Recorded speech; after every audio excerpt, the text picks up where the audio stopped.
Assalamualaikum warahmatullahi wabarakatuh.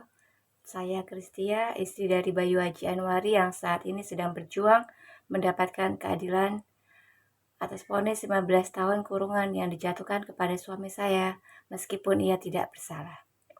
Suami saya mengalami proses hukum yang tidak sesuai dengan hak-haknya sebagai tersangka dalam perkara pidana berat. Salah satu kejanggalan yang sangat mendasar adalah ketidakhadiran penasihat hukum sejak awal proses penyidikan. Padahal ancaman hukuman yang dihadapinya mencapai 15 hingga 20 tahun penjara.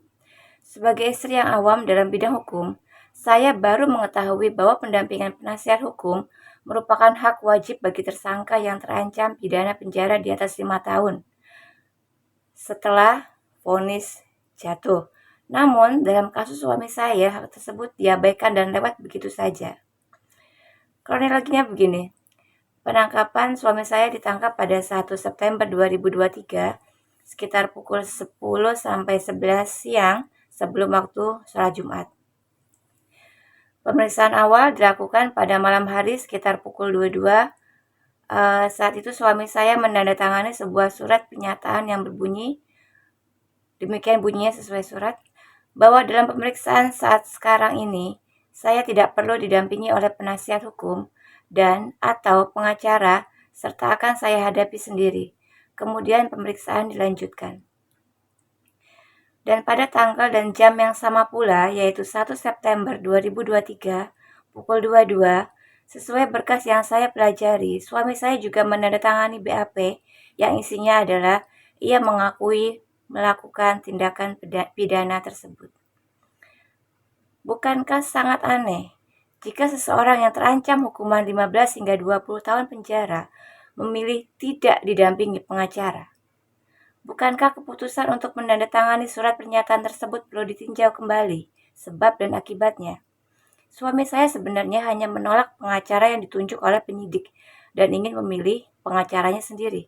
Entah bagaimana, pernyataan suami saya disalahartikan, tidak dituangkan secara utuh dalam dokumen dan tidak difasilitasi. Saya baru dihubungi lewat WA oleh pihak penyidik tanggal 2 September 2023 hanya untuk menerima surat penangkapan dan penahanan suami saya lewat WA, bukan untuk dimintai mencari pengacara bagi suami. Saya pun karena saya tidak tahu, saya pun tidak menanyakan perkara pendampingan hukum tersebut.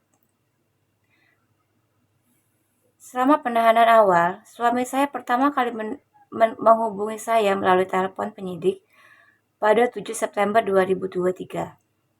Berarti 6 hari setelah penangkapan. Selama 6 hari itu benar-benar vakum, tidak ada kabar apapun dari penyidik tentang suami saya, walaupun saya bertanya.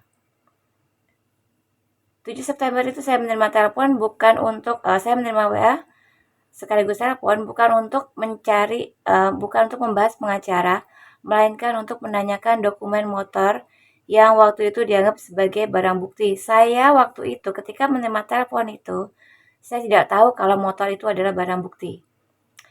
Ini semakin menunjukkan bahwa suami saya tidak mendapatkan kesempatan atau akses yang memadai terkait pendampingan hukumnya sendiri. Kemudian tanggal 8 September 2023, suami saya menandatangani BAP tambahan, lagi-lagi tanpa pengacara. Hingga sidang pertama yang dilakukan sekitar Januari 2024, suami saya lagi-lagi hadir tanpa didampingi penasihat hukum. Bahkan, jadwal sidang pertama itu tidak diberitahukan. Saya tidak diberitahukan, keluarga Semarang juga tidak diberitahukan. Demikian pun suami saya tidak diberitahukan jadwal sidang. Dan bukankah ini aneh? Sidang pertama berlalu begitu saja, pembacaan dakwaan tanpa pengacara.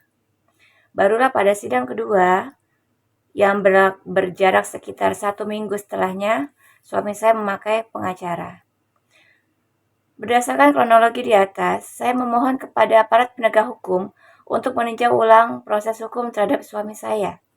Hak-hak dasar suami saya sebagai tersangka telah diabaikan, khususnya hak atas pendampingan hukum yang wajib dipenuhi sesuai ketentuan undang-undang.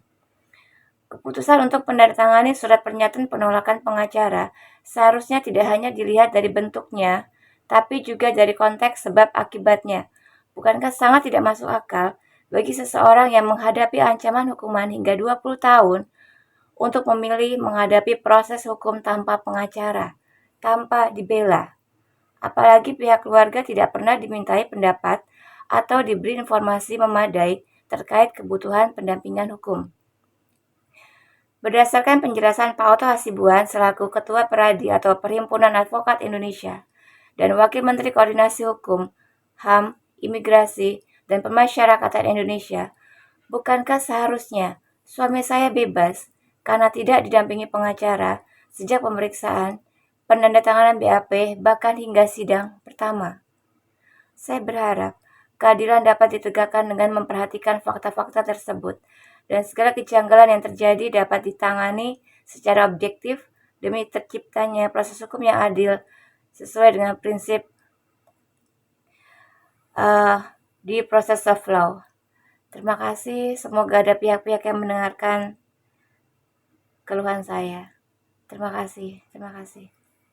Saya ingin highlight kali ini ya, bahwa meskipun kelihatannya sepele, tapi sesungguhnya ini sangat prinsipal, yaitu bahwa ada putusan Mahkamah Agung yang telah menjadi jurisprudensi Mahkamah Agung yang mengatakan bahwa apabila seorang itu tersangka, kemudian dimasukkan dia juga menjadi terdakwa di pengadilan, maka pengadilan itu, Mahkamah Agung berpendapat kalau tersangka tersebut tidak didampingi sejak awal di penyidikan, meskipun dia didampingi di pengadilan, maka kalau dia tidak didampingi padahal dia dituntut disangka melakukan perbuatan yang ancaman hukumannya 5 tahun atau lebih, bahkan lebih daripada 15 tahun, maka putusan tersebut dia harus bebas. Gitu. Itu putusan daripada Mahkamah Agung. Jadi dianggap itu batal penyidikannya, berita acaranya. Nah, ini kelihatannya nggak pernah terungkap secara umum. Saya sengaja highlight ini bagi pembelajaran bagi semua masyarakat, terutama masyarakat awam. Kalau dia diperiksa di pengadilan, ya di penyidikan tanpa didampingi oleh pengacara, itu tidak bisa.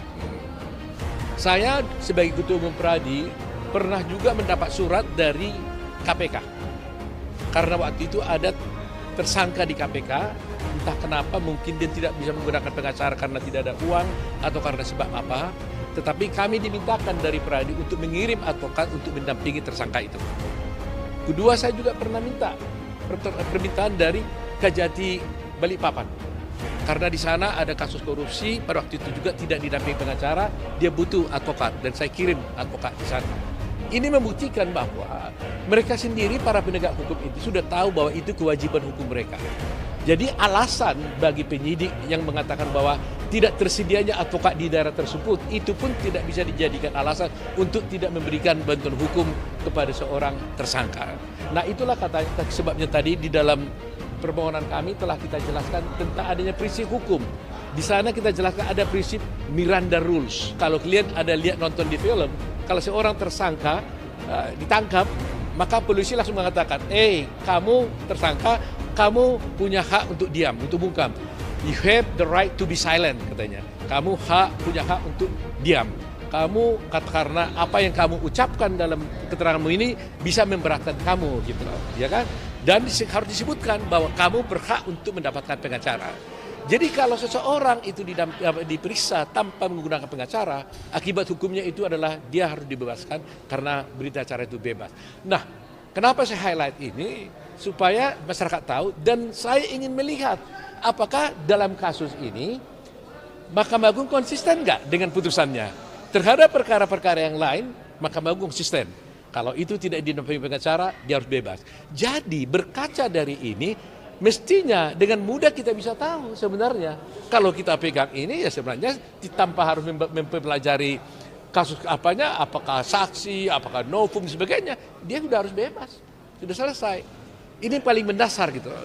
Jadi ini yang sengaja kami coba ungkap hari ini sebagai edukasi kepada masyarakat dan sebagai juga bukan reminder ya, tapi sebagai permohonanlah kepada Mahkamah Agung agar melihat, memperhatikan ini. Mudah-mudahan Mahkamah Agung tetap konsisten dengan pendapatnya terhadap hal ini.